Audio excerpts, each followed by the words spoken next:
No, this is not a camera trick.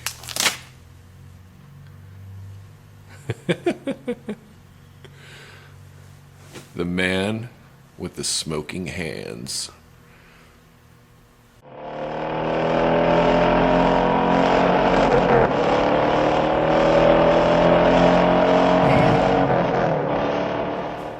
Hi, EricTheCarGuy here. I know how much you guys like broken stuff. Let me show you some broken stuff.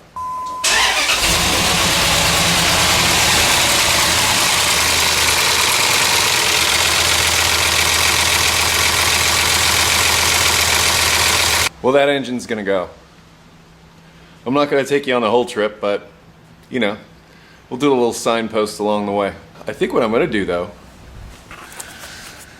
normally you take the hood off in situations like this, but they actually made it so that I can just remove this grill, and I think I'll have enough reach because they actually made it so I could take off the core support separately. So I've got like that whole area to sneak that out of there.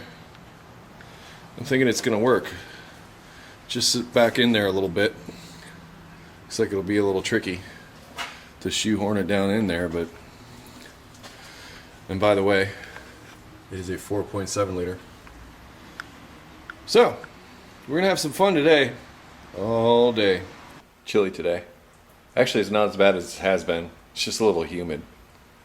And I've been working. So I'm partway through this operation, and I'm sure you'd love to see naked truck. So let's take her clothes off and have a look. Yes, you really do have to go this far. Now what I'm going to try to do is leave the condenser in here. I'm probably going to knock it loose and see if I can find some other place to put it. Power steering cooler separate, trans cooler separate, and getting the fan off wasn't too bad. Little penetrating oil, and I used a pipe wrench actually and a hammer to knock it off. That got that part gone. My biggest concern is right here at the cowl, because when I bring the hoist in here, it is right on top of this. So that's going to make things a little tricky, and it's also hard to get to those bell housing bolts back there. You can get to them underneath, but whatever. And of course I've disconnected the negative battery cable. But I'm going to try to take the compressor off next, and the accessories, the compressor, the power steering, and the alternator, and get those things up and out of the way. And then it's a matter of disconnecting connectors. And so far with this job, the biggest problem has really been those electrical connectors, because they're on Dodges, they seem to be in there quite a bit. And I was going to see if well, how much of this wiring harness and everything I could bring with me. I almost think, well, it doesn't look like it. Looks like I'm going to have to disconnect it all. Because if there was one, it's always nice when there's like one big connector that you can just take off. But it looks like there's two major ones and all that other stuff, so. And considering I'm going to have to take the old one off, which, let's go look at the old one. Considering I'm going to have to take the old stuff off, because this engine, I'm a little disappointed to see that. I'm also, and by the way, the only thing I could get on here was this old seatbelt. I have used old seatbelts to lift engines before several times in the past without incident, especially in situations like this where you've got no purchase for a hook for a chain. They also kindly messed that up for me. And this is normally what you get with salvage yard engines. I mean, they're out in the field, and pretty much they just start hoisting, and anything that's still attached they just cut, as you can see. A lot of times when you're doing an engine, it's a good idea to take the hood off, but this one, I actually have plenty of room just taking that top piece off. So I left that on there, considering I'm here by my lonesome. And the core support thankfully came out. The radiator comes out all as one piece. So I just took that, the reservoir and everything, just disconnected all that stuff and just took that thing out. It was one big chunk, which, as you can see, made a big area in here. And I'm thinking that I can just knock this condenser loose and move this compressor to the side. There's a little bit of flex in some of these lines. I just have to be careful, because if I have to open up the AC system, I'll have to evacuate it and have to deal with all that again, and I really don't want to do it. Let's see underneath real quick. Now surprisingly, the exhaust came out without incident, and I was really surprised by that, because normally the thing I have the biggest trouble with is getting the exhaust loose, but I'm really grateful that that wasn't the case here. However, like I said, on the other side, on this side, no problem getting to all those bell housing bolts and everything, but on this side, kind of got this catalytic converter in the way. So that's going to be a little tricky to try and do, and try to get to that ground that's way up there that you can see and everything else. But long extensions and prayers help. Journey of 1,000 miles begins with the first step, and you just have to keep going one thing after another. But to be honest, truck engines are not as bad as some engines. This one, a little challenging, mostly because of this whole cow situation here, but yeah, we'll cross that bridge when we come to it. Oh yeah, and I have this challenge too. See this right here? I have to get my engine hoist over this with an engine on it. Now coming off is okay, but going back on sucks. All I gotta say is sometimes it's just a sheer act of will to get things done. Now there are a lot of things easy about pulling an engine on this truck. Pulling the front bumper off, that kind of thing, actually helped quite a bit. But the fact that it's stuffed so far under the cowl makes it very difficult to mate it back up. Now, this is coming out, but just so you get an idea.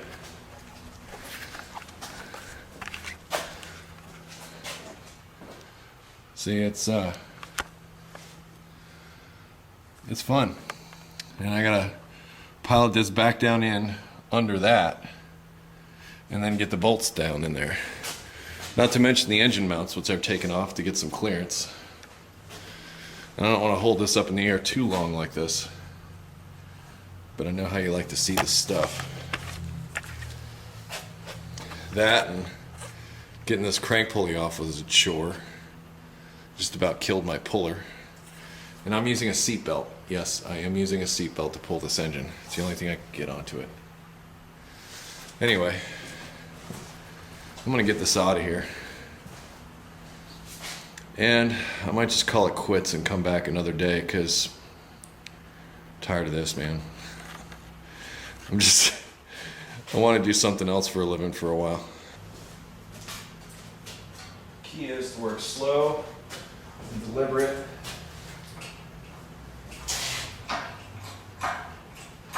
Try very hard not to break anything, because that can suck.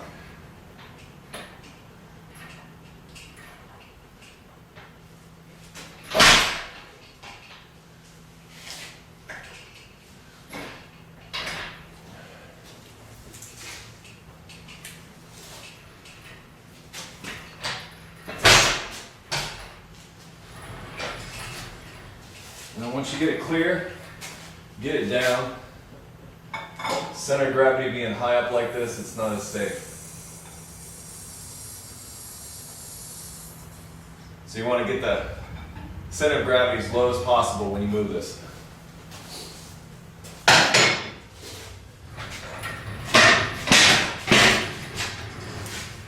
Kind of amazing what you can do with the right tools. And wow, what a day. Now I gotta swap the stuff off of that piece of junk. Hopefully it's not a piece of junk, because this is a lot of effort. Well, check back in with you in a bit. Was able to keep the AC intact so far. We'll see when I try to get it back down in there. You want to move this stuff like out of the equation when you go to put it back together. You don't want any wires or cables or anything you get pinched up in between there. That would be a bad day.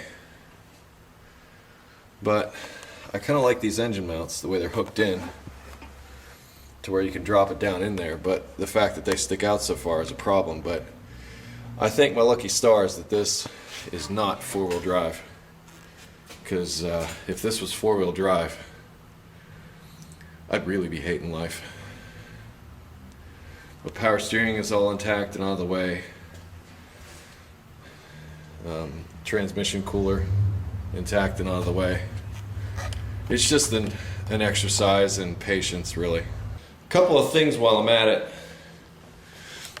It was easier to take out this rear coil pack and that stud that holds it down to get to these bolts on this bell housing.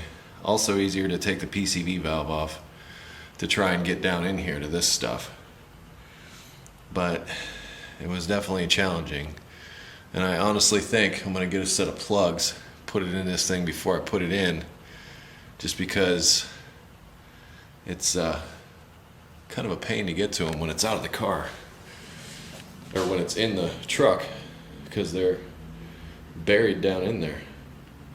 But very few electrical connections. There was just the injectors and the coils and some stuff on the throttle position sensor, coolant temperature sensor, power steering, oil pressure, which practically fell apart on me. That's that guy right there. This PCV valve actually twists and locks into place, so you got to put it down in the slot and twist and lock it. But a big help was when I got all this stuff out and I was able to reach down in behind to get down to those fasteners on the bell housing. And we're back. All right, it's about a week later, and I have just switched everything over. Well, I removed everything from the new engine, took all the stuff off of that. I got a nice pile over here. Don't you just like that it had a smashed crank pulley? You know, the guy showed up with it on the truck and said, you know, that was noted. Well, it was noted on the paperwork, but nobody ever said anything to me about it. Normally these engines, particularly low mileage engines, were in collisions. And they pull the engine out and harvest whatever's useful and sort of take it from there. But the yellow one here in the front, the new one there in the back. A couple people have asked me, how do you tell if a salvage yard engine is any good? One of the first things I do is I pull the oil cap off and look inside. This one has some gunk in it, but I kind of expect it with this. It's better when these go into the valve cover, because then I can get a better look at what's going on. But you can also pull spark plugs and then turn the crank. But because, like I said, a lot of these are in collisions, particularly in the front end, you want to try to spin everything that spins. And you can probably see that this water pump, maybe that'll be better for you, a little wobbly. So I'm going to have to swap over the water pump. I'm not happy about that, but I'm going to actually leave the old one on until I get it in the car, or back in the truck, and take it from there. They also had this plate was all mangled for the transmission. I had to swap that over. I had to swap a lot of stuff over on this, and I wasn't too happy about it. But it's all together now. I have put a little bit of grease on the dowels on both sides, and the reason for that is so that it slides together better. I also put a little bit in this back of the crank here to help the torque converter slide up. Given that this thing is in there, and I mean in there, it's kind of tough. I also made, to get over this lip, these little boards that I cut at a 45-degree angle to try and get my engine hoist over a little bit easier, but I'll probably end up having to use my pry bar, which you'll probably see, but I'll run this while I'm doing it, but I'm going to put you in the back away from what I'm doing. Also, since this was going to sit for a while and I didn't open the AC, I put that 4x4 under the AC compressor to not stress the lines so much. But I'm going to have to move all that stuff around when I try to fish this engine down in here.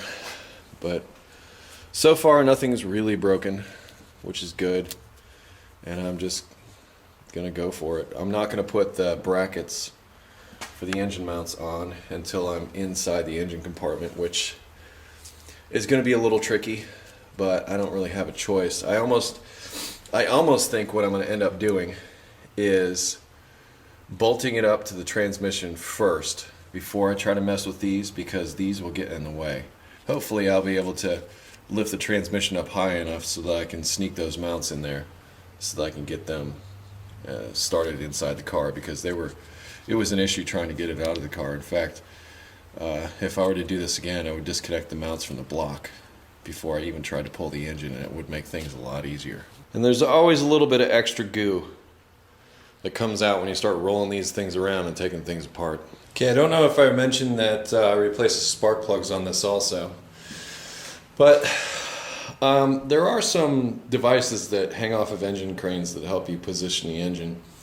Those are great. In this case, I don't know if it would work once again because of those clearance issues, but what I did in this case to try and get the angle I wanted is when I lifted it up, I put this pair of vice grips on the back of the seatbelt where I wanted it to be. And I know you're looking at this and thinking, Eric, you're crazy. Well, you're right. I am a little crazy. But I like this angle, so I'm just going to go for it. And hopefully my little helpers will help. Okay, the stated goal here is to try to get this done so we can go to lunch. Got to get the engine in first, and then after that, it's just a matter of hooking it all back up. But this, hopefully, is the last challenge.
Alright, to give you an idea of where we're at, trying to get that mated up to the transmission down there. Snuck it in behind the AC, very happy about that. But I think at this point I'm going to try and raise the transmission, and you can see it's sitting in there a little cockeyed, so I'm going to have to pull up on it a little bit. But I'm going to see if I can get the transmission to come up and meet it. I get one bolt in, the battle is just about won. So now I'm going to raise the transmission up. I've had that supported with a jack. We're headed in the right direction. Almost there. Gotta sneak that guy down in there. And then I gotta get those engine mounts hooked up. It is a lot easier to do without the mounts on. I don't know how easy it's gonna be to hook them back up, but I almost think it's worth the price since this went in so much easier than it came out. But gonna jack the transmission up and so we can get this thing done. Go get some lunch. Everything's sitting like this, with the transmission coming up like this and the engine coming in like this. So what I'm gonna try to do is put something underneath the engine to lift it up to bring them together. So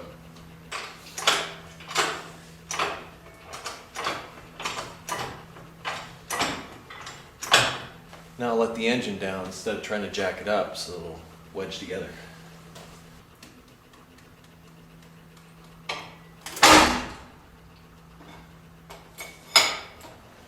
You don't like big noises. Pry bars help save your fingers.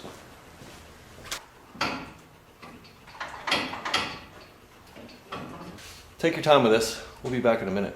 Now is like end game. This is what you're doing. It's just a matter of degrees at this point. So I just need to come over a little bit. Careful not to bend this plate. But I can see, and it's really hard to show you, but my dowel is very close to lining up here. And if I get one dowel back up here to seat in, life is going to be so sweet. Because then the job is just about over. And then I'll be able to run that first bolt in. And once that first bolt is in, it's like you're home free. You can work it back and forth to get the rest of them in. Like I said, it's a matter of degrees. A block of wood underneath here. And that oil pan came in dented, and I don't consider that bad enough to replace, but yeah, maybe that'll give you a better idea about that dowel pin, how close it is. But just work slowly, work deliberately. Don't rush this. Okay, good. Just got the first bolt started over on that left side. Now it's a matter of getting the other side in, tighten those two down, and the thing is way safer than it is now moving around. Yeah, stressful, but hey, once you overcome it, it makes you a man. It's kind of fun. I kind of like this crap a lot. There's a bolt way down there that I just put in, and I did this side too. So officially, this thing's butt is kicked. It's made it up to the transmission. Now it's just a matter of reconnecting all that stuff.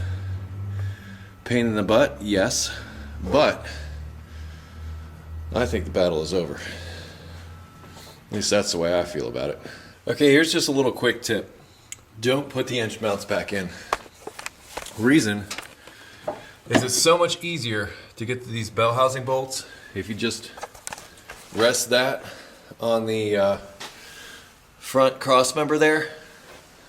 Because these guys, when you got them in there, definitely take up a lot of space. So do yourself a favor and just leave them out, and there's all kinds of room back there the way it is now. And I've already checked.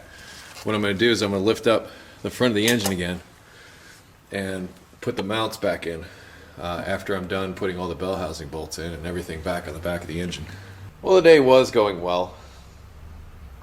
It's going back together. I was thinking it was going to be done today, but no, it's not the way it works out sometimes. Some days this kind of sucks to do this. Anyway, as I was turning the engine over to put the torque converter bolts in, it got tighter and tighter until finally it locked up completely. So something in this engine is awry. So I've dropped the oil pan, and if nothing else, you can see what's down there. You see that shiny spot on that crank weight? I'm a little concerned about that. Like I said, a lot of times these things are in collisions.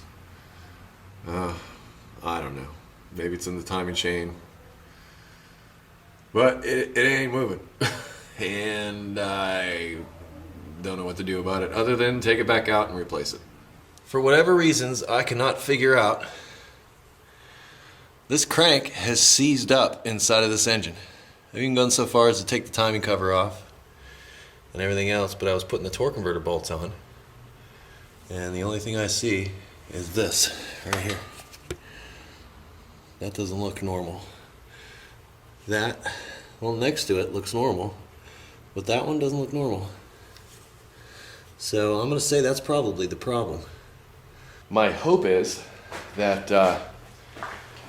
the salvage yard pays for this, because this engine was kind of expensive, and the reason it was kind of expensive because it came with a 3-year parts and labor warranty. Labor being me. So cross your fingers that EricTheCarGuy gets paid to do this, because this is taking up a lot of time. But, you know, hey, I made you a pretty good video. So we're going to make this one 2 parts. I'm going to do part 1 for this video, and then I'll do part 2 when we get the thing resolved and go from there. As far as my desire to take this apart, I'm tempted, but I don't really know if I want to go here, because once again, time is money, people. And when you do this for a living, I can tell you right now, time is definitely money. And if you're not getting paid, are you having fun? Don't know. Anyway, stay tuned for part 2.